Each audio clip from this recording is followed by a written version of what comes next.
Good morning. Welcome to Word on the Grid.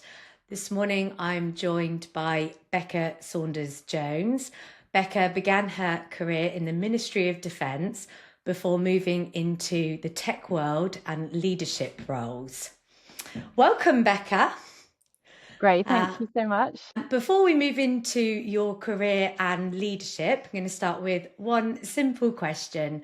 Who is Becca? Gosh, that is a big question.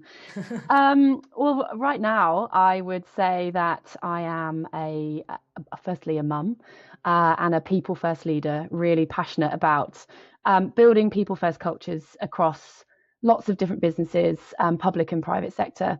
But first and foremost, yeah, absolutely a mum and a full-time worker. Amazing. So going back to the very beginning, Becca, back to the early years, were were there any messages or interesting things that you learned as a child about ambition and power and leadership? Yeah, so I think I've always had a sort of a natural drive and a natural wanting to try lots of different things and try my best at them. Not necessarily be the best, because obviously you can't, but I was always that child who was throwing themselves into lots of different clubs and trying different things. And, my parents used to be taking me to volleyball one day and dance the next and choir and orchestra. And I'd love to try lots of different things. Um, but certainly, as most children, parents being a huge, huge influence on my life. And I knew growing up that both my parents worked, and my dad was a CEO of a big electricity company, and I was very aware of that. And so I think that influence and having that role model put something in me, like a drive in me. And obviously, as a child, you have a very naive view that that's what all parents do. And clearly that's not the case. But certainly, in my experience, I knew that that's what he did and that's what I wanted to do. I never thought I would achieve that, but it would kind of gave me that drive. And also, my mum worked full time. And again, having that particularly female role model, it just gave me that default of, well, of course, that's what I'm going to do. Of course, I'm going to have a career and want to, yeah, see what I can do and kind of follow their footsteps. Amazing. So you didn't really know anything different then, and that's incredible seeing your parents as such big role models. And it makes me smile going back to the, 1 minute you're, being taken to volleyball and then the next evening a club, because I'm sure we're just, we're in exactly those situations now as working mums, and that sort of taxi service, it always comes around, doesn't it? So going into the Ministry of Defence, how old were you when you started in the MOD, Becca? I was straight out of university, so I was 21. Amazing. And what prompted that? Where was the drive, and how did that opportunity come about? Uh, so at university, I studied psychology with ergonomics.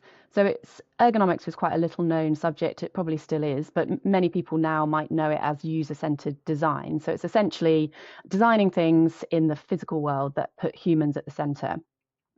And I really wanted to go to Loughborough because of volleyball, and so I found this course that sounded really good, and that's what I did. I did psychology A level, and it kind of was a natural progression. And this addition of ergonomics really seemed to align with something inside. So I studied that for 3 years, and then I can't actually remember where I saw it, but a something must have come up that they were recruiting for ergonomists at the Defence Science and Technology Laboratories, which is a part of the MOD. And I thought, oh, well, I've just graduated with, or I'm about to graduate with an ergonomics degree, so I'll apply. And it was essentially um, designing military equipment, cockpit design, tanks, body armor, all of those things, putting the people first and doing assessments on making sure that everything that was designed was suitable for the user in the environments that they were going to be used. So I applied for the job and went through a whole series of interviews and psychometric tests and all that, and then was one of the few that were successful. So they were building out what they called it, the human science capability there. And so that. And I knew that I had the job in the May. Graduated, obviously, was about to start in September. There was a bit of a delay, so I just said, actually, I'm going to go traveling for a few months, and I started in the January. So, and then that was it. Wow, what an opportunity, and to squeeze in a quick Yeah. traveling jaunt as well. I was obviously meant to be you know, your start date being delayed, and having that opportunity, amazing. And what sort of lessons did you learn being in the MOD about leadership? Oh, so but having 15 years working in the MOD and the broader civil service, I have to say was absolutely fantastic. As much as, it's a huge, quite bureaucratic, public sector, well, the biggest public sector body in the UK. It is fantastic for nurturing talent and to giving opportunities to people who really want to grasp them. And I was, again, having that instilled when I was a young child, work hard, do lots, throw yourself into things, say yes to things. I had that in my career too. So I was lucky enough. I did the kind of technical ergonomics for about 6 years, and then I moved in. I got my first line management responsibility and a team leader, and I was lucky enough to actually become a group leader. So I led the whole group of human and social scientists after about 8, 9 years of being there, and it was fantastic. And we had about 50 psychologists, physiologists, ergonomists, and social psychologists. And I grew the team to about 90 in the end. And that was such a great job because in that role, I could really be the leader that I wanted to be. And I could really test out my leadership style. And I was also given the opportunity to go on kind of leadership programs, manager development programs. There was a program there called My Personal Best, and I was selected to go on it as well as many other people. And we were exposed to some amazing role models, some brilliant coaches and leaders. And it was at that point that I was exposed to somebody called Henry Stewart, and he runs a company called Happy. Well, he's actually recently stepped down, I think, but his job title was Chief Happiness Officer. And essentially, he ran happiness conferences, and he instilled the idea that all about people first cultures. So that was my first kind of formal exposure to the concept of a people first culture, happiness at work, joy at work, really thinking about those elements to get the best out of people, which I think a lot of businesses, less now, I suppose, but maybe I'm talking to the people who believe it more, I guess. But a lot of people think, no, you're going to more autocratic leadership, you get more out of people if you're hard and tell people what to do and top down directive. But actually this whole exposure at that point in my career around happy workplaces, joy at work, empowerment, all of those things unlocked something in me. And I thought, God, I can really get behind this, and I really believe in this, and this aligns to my leadership style, my sort of natural leadership style. So it was through that program, it was a 2-year program, that I was exposed to Henry Stewart. I also came across somebody called David Marquet, and he is an ex US Navy submarine captain, and he instilled this whole concept of empowerment, pushing decisions down to the lowest decision maker, freedom within the framework, really switching around that top-down directive leadership. And I read his book, I followed all of his leadership nudges, and it just sort of reinforced my passion for people first cultures. And that it was that real pivotal moment in my career that then set me on a trajectory, I suppose, that people first cultures and all of those things are still a theme now. Wow, I love that whole story. Thanks so much for sharing that. How long did you spend in the MOD altogether? 15 years. So yeah, after that group leader role, I moved into more senior leadership, business change, transformation, business strategy, those sorts of roles, which I loved.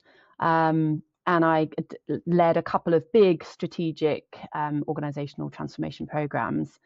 And again, loved that because change, as I'm sure you know, it's very, very difficult. 70% of business changes aren't successful, and the most important part is bringing your people along the journey with you. So again, it's that putting the people at the center, bringing people with you, effective communication, with the whole goal of making the change more successful. So did that, and then moved into the tech world. I kind of wanted a taste of London tech sector once I'd done 15 years at the MOD, and I felt like I'd had a good stint and wanted to try something different. It feels like it's gone full circle now, and it's brought all of those people leadership skills together with obviously the product that or the varied products that Lupin is responsible for producing. So yes, a woman in tech leadership. So tell us more about that. Yeah, a woman in tech leadership who doesn't actually have a tech background, but actually, I think it's really important. So you mentioned about Lupin. So yeah, currently running managing director of Lupin, and we are an HR tech company, and we deliver employee engagement and digital coaching tools with the whole aim of instilling people first cultures and driving high performance by focusing on your people and your teams. And so you're quite right. It wasn't through design necessarily, but it's where I've ended up right now is leading a company whose products are all about the things that I'm passionate about and I've been passionate about throughout my career. So it is a really lovely story, but I kind of didn't intend it to be like that. I'd worked in kind of business operations in a number of tech companies. The first one was a defense tech company, so that was quite a natural stepping stone from MOD to tech. And then I went into a tech company that did online education for health and social care workers, because I wanted to move away from defense at that point and do things more tech for good. And then I found Lupin, and yeah, so I run that company, and I'm coming across and meeting so many wonderful women, senior women, in this role because it's HR tech. So actually, I'm very lucky that quite a lot of people are women, and yeah, coming across some fantastic peer support and women in my network to support me and help the business grow as well. What about in the tech world though? So your customers are primarily chief people officers, HR directors, and obviously you are a CEO of a tech company. Are you often unique in that role in the tech world, or are you coming across more female CEOs in the tech world? Um, I'm not unique, absolutely not unique. I think there are few, and yes, I often am, the only woman in the room. That has been a theme, though, going into a scientific laboratory in the Ministry of Defence, it's very military heavy, actually being one of, you know, 20 people in a room and actually maybe two women, that unfortunately has been a theme in my career. So it doesn't seem unusual. However, clearly it isn't where we want it to be. Um, but yeah, the more I'm intentionally reaching out and growing my network and connecting with people, the more I'm finding some really inspiring women. But in the tech world, especially if they've come from a tech background, so obviously I haven't. I've come from a more traditional sort of leadership, I suppose, background. But yes, tech is a very male dominated world, and you have to have your wits about you to really kind of stand up in that world as well, um, and bring something different. So I think the key thing is not to try and compete or kind of be a male leader equivalent. You just have to be yourself, and actually, women have a huge amount of things to bring to leading a business, I believe. I think it's really interesting the word you use, intentional. I quite agree with that. There are female CEOs out there, but you have to really make an effort to find them and build those relationships and reach out. And once you start to sort of grow your network and discover more, it feels like a lot more familiar, doesn't it? People then tend to sort of, it's like magnets, isn't it? People then tend to kind of find you as well, which but yeah, it's that Yeah. word intentional. Yeah, so something that I was really lucky, and I didn't mention it earlier, but I will mention it now because it's very relevant. So, when I was at the Ministry of Defence, I was on what was called the Senior Civil Service, Aspiring Senior Civil Service Leadership Program as well. And as part of that, I went to a few talks, and one of the talks I went to was this woman who ended up being someone who I would always refer to as one of my inspirations, and it was an Antonia Romero, who has now been appointed as the head of the civil service really, really recently.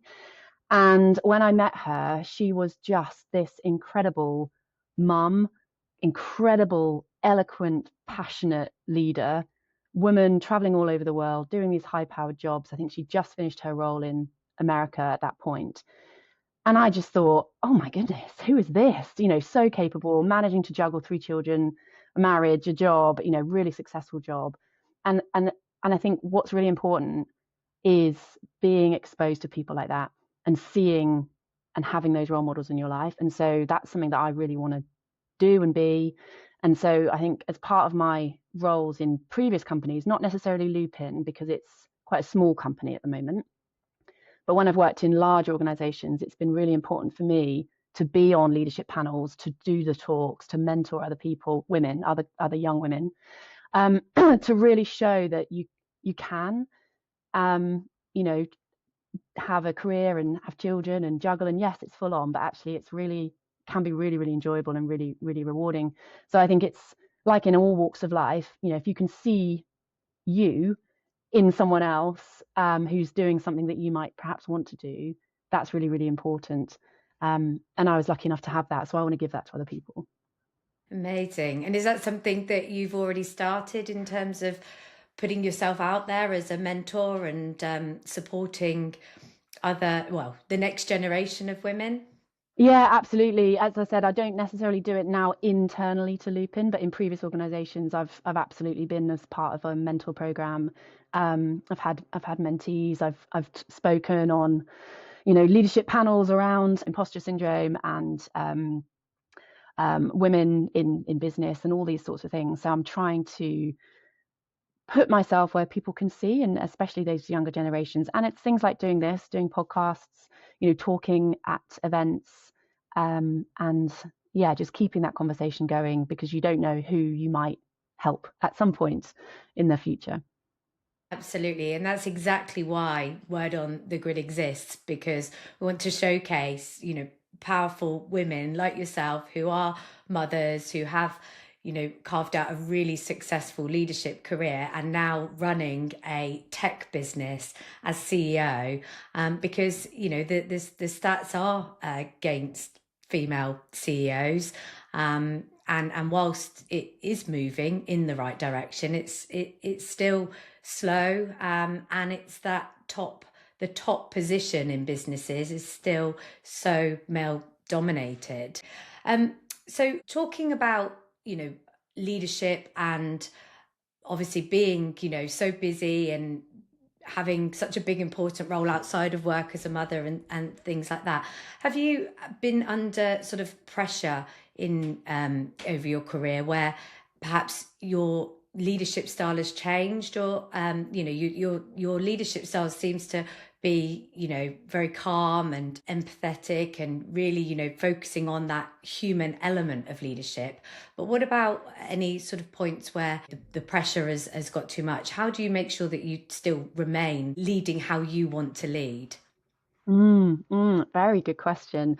So I think there's been times, absolutely, everyone is human and everyone loses patience sometimes, or stress gets to you, and so therefore you don't empower others. You quickly make decisions for people because in that moment you think, oh, okay, it's quicker if I just do it. And of course there's been many examples of when I've done that, particularly I think in my earlier career, when I hadn't really nurtured my own leadership. And I think that's experience, it's age and maturity, all of those things. It's how you cope with stress. And I think the more experience I'm getting, and the older I'm getting, my ability to manage multiple things, high pressure, is improving. And I think the word there is resilience, I think. And clearly, the more you go through, the more stressful situations you go through, quietly in the background, your resilience is really growing, and you don't know that your resilience has grown until you need it again in the future. And then you're like, oh, I can cope with that. I probably hadn't been able to cope with that 2 years ago, or something like that. But I think the word, for me, the word I use a lot in both my work and my home life, actually, you've picked up on it already, is intentional. And I think I really try being the word, because clearly you can't always do it, is try and being intentional in what I do, and purposeful. And I think that comes down to communication, leadership, the things you're doing in that moment. If you can try and do them with purpose and with intention, you will hopefully get towards the outcome that you're trying to do. And that might be delivering a difficult conversation with somebody. It might be doing a podcast, or it might be trying to do the homework with your children. All of those things can be quite stressful and quite difficult, but putting intention behind it and purpose is something that now, after lots of failures and mistakes and learning and growing, that's the thing for me that really helps in that moment. What about emotions, Becca? I've seen over the last week or so, especially around the time of year that's International Women's Day, you often hear that term, oh, she's so emotional, and people, criticizing women for being much more emotional in our leadership styles. What does that mean to you, emotions, and how do you, ensure that you're actually listening and feeling those emotions? Such a good question. Um, how you've described that, and in knowing that actually that's language that people can use all the time about women, deeply upsets me, because every human, we are emotional beings. And actually, if we didn't have emotion, what would we be? It would be awful.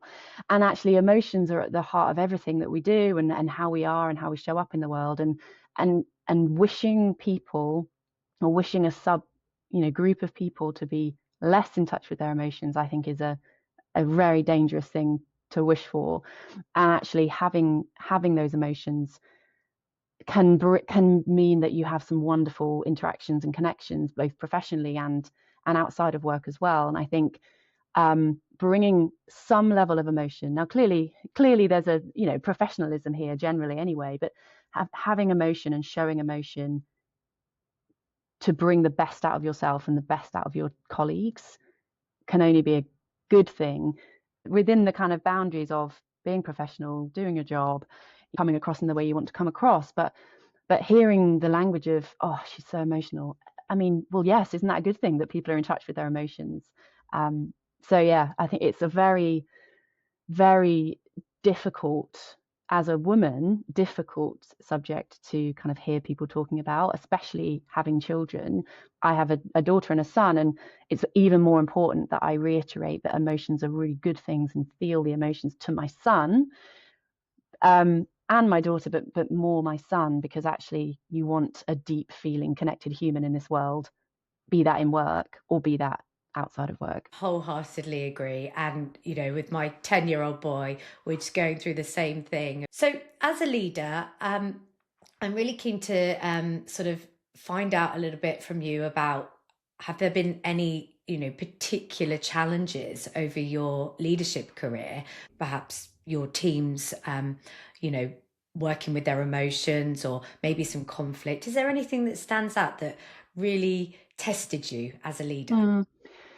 Yeah, yes, many things, I suppose, over my career. I think that the significant things that stand out to me is leading change, and getting the communication right, because you can't ever get it right for everybody. And when you're trying to deliver a difficult message, so maybe thinking about a restructure of an organization, people's jobs are affected.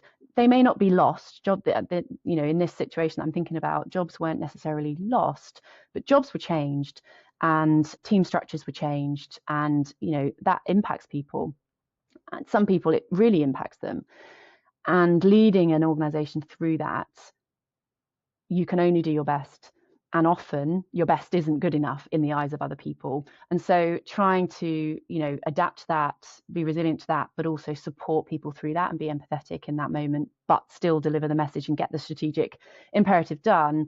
That is really testing, because, and I'm somebody who overthinks things after the fact. I do a lot of preparation before and overthinks after the fact. So, if 9 things go well and 1 thing goes wrong, then it's going to be that thing that went wrong that I'll probably focus on for a little bit of time. But yeah, leading through change is very difficult, and that's a feature of my career. And then some other things have been around redundancies. Ultimately, I've led teams of people, and over the course of a 20-year career, you're going to have to make people redundant and let people go. And having those conversations is obviously very challenging. The last time round I did it was last year, and I've been through 2 redundancies myself, and I've been on the receiving end. And I think that really helps when you're delivering the message to other people, because I have sat in their seats in that moment. I can really empathize because I've been through it. And I think having gone through redundancies myself means that hopefully I'm a better leader to help other people go through that moment as well. But it's never going to be an easy thing, and it's never nice. But unfortunately, that is the situation in business. So yeah, those 2 things stick out, I think. And what skills or characteristics have really served you well, Becca, to make sure you're leading those processes, from a really, really human perspective? So I did some kind of professional development, and it was a concept called red teaming, and it's all about critical thinking and critical analysis. And they give you lots of different tools and techniques, and one that's particularly good for delivering difficult messages and leading change and overcoming those sorts of things is called 4 ways of seeing. And it's something that I think about. So actually there's 2: 4 ways of seeing and a pre-mortem. And these 2 techniques really serve me well, and they have done for years, since I learned them. 4 ways of seeing is all about putting yourself in the other people's shoes. Now, the 4 ways relate to your employee, your stakeholder, your client, and yourself. So, what's your perspective on the situation? What are your goals? What are you trying to achieve? And then you put yourself in the employee's perspective. Well, what are they trying to get out of this? What's their perspective? And then you go around, and it might be your client or it might be your stakeholder, and you just take the time ahead of the fact to really think it through. And that gives you the ability to put yourself in their shoes and see it from their perspective. And I think if you miss that step, then people can tell that you've taken the time to think about it from their perspective. So that's the first one. And the second one is the pre-mortem. And that is something that I recommend to so many people to do, which is about, what does failure look like in this situation? And you kind of map that out and you think about it. Well, what's the worst case scenario? What's the failure look like? And then you work backwards. Well, how can I avoid that? And what steps can I put in place now to make sure that that doesn't happen? So it's, rather than doing a post-mortem, obviously after the fact, something's gone wrong. Why did it go wrong? You're obviously doing it in advance. So if you do those 2 little things, and I know that seems like it doesn't feel like leadership from, those 2 things are specific tools and techniques that you can do.